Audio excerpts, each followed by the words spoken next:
Today on This Old House, we'll learn about surfing on the Jersey Shore before and after Sandy. We'll see the Bayhead project finally moving forward. The little challenge we have on this job is we have the bay to the right and the ocean to the left.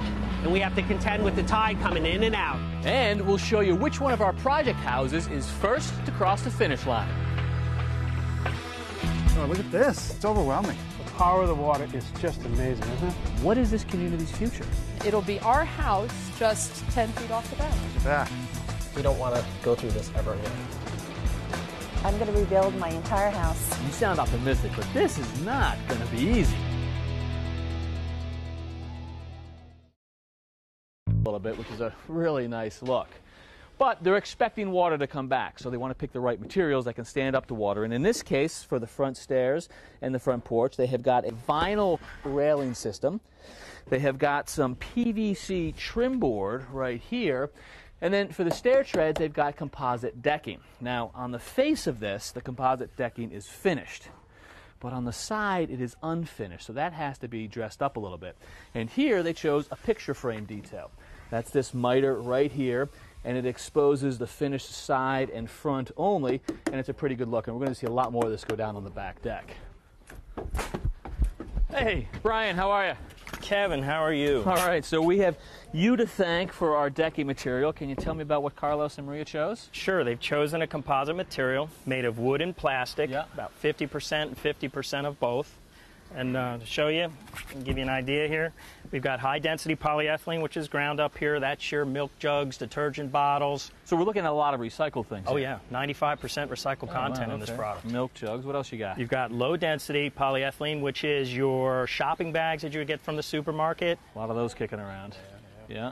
And then you have wood fiber. Comes from the furniture industry, pallet industry. So that's a part of the recycle that we make up in our product. Guys got a little bit of everything in this stuff, okay. But you know, the key thing for us is that it stands up to the weather and to the water in this space. How are you going to do with that? This product, to tell you, Kevin, this will withstand on-the-ground contact, in-the-water contact, and they give a warranty with that to boot. So you can put this in the water yes, with sir. a warranty. Pretty impressive. How do you pull that off? It's called encapsulation. If I was to tell you that wood fiber encapsulated with plastic all around it, that's what this product is made of. It's a proprietary ingredient and a makeup formulation. So you're talking encapsulation of the fiber itself, not actually just the 6 sides of this board. So when we cut it, I'm looking at little particles that have been encapsulated? Yes, sir. Wow. All right. Well, we like to hear that. Now, in terms of installation, I see that we've already got a groove pre-milled into this. So we're talking about a hidden fastener system? Yes. Show me that. Yeah, let me give you an idea here. Basically, in this point of application, we've got the clips already staged in position. The gun, which is the device of which is going to drive the nail screw into position. We slide into position, push into position, pull the trigger, and it comes out. Wait, now hang on a second. You said a nail screw? Yes. So which is it, nail or a screw? It's a hybrid both. Really? So if you were to look at that, you'll see that it's not an aggressive pattern that will tear the wood fiber as it enters. So I'm seeing a spike here to get it in, but I'm also seeing the threads. Yep. You can actually back that back out? Yeah, let me show you. You do this and you really are going to have a net. Look at that, huh? Okay. All right, well, I guess having a pneumatic really makes things go faster. Let's see you put some of these down here. You got a 3-man process working. I guess having a pneumatic tool really makes the installation go a lot faster. Oh, yeah. And that's the last one, and then you get to the point where you just get the next board coming in, right? A little bit low right here. Nope, a little higher. There you go. All right, that's in right there. And so I'll get some clips set up for you right here.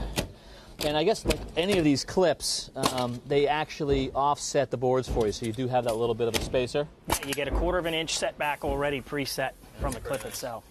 You know, I love the pneumatic in terms of speed and everything, but what if you don't have the tool? Have you got to go to a whole different clip system? No, I'll show you how to do it by hand. We'll just use the same clip. Let me show you how to set this up. First, slide it into position. Yeah. Take the hammer there. You're going to take this screw, set the screw in on an angle. It's a and nail just screw. tap it into position. All right. Pretty good for a beginner. I get that a lot. Now just take the impact gun, Pretty drive cool. it into position. We can just go right down the line, huh? Oh, yeah. And so you really just could do this by yourself, by hand. All you have to do is grab the system. Nice. All right. Well, what do you say we get a ton of these things in? We got a whole crew here. Let's see this all go down. We can go back to pneumatic.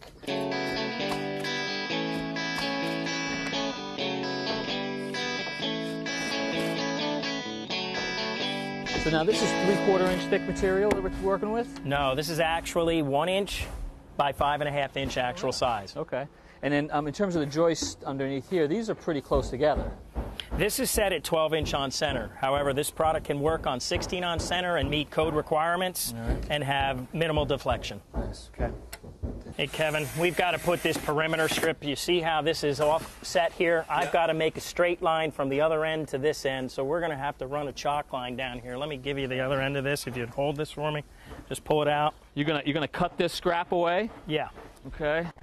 Line it up with this existing one? That or existing board, yes. All right, I'm good there. Good, I'll give mine. Perfect. All right.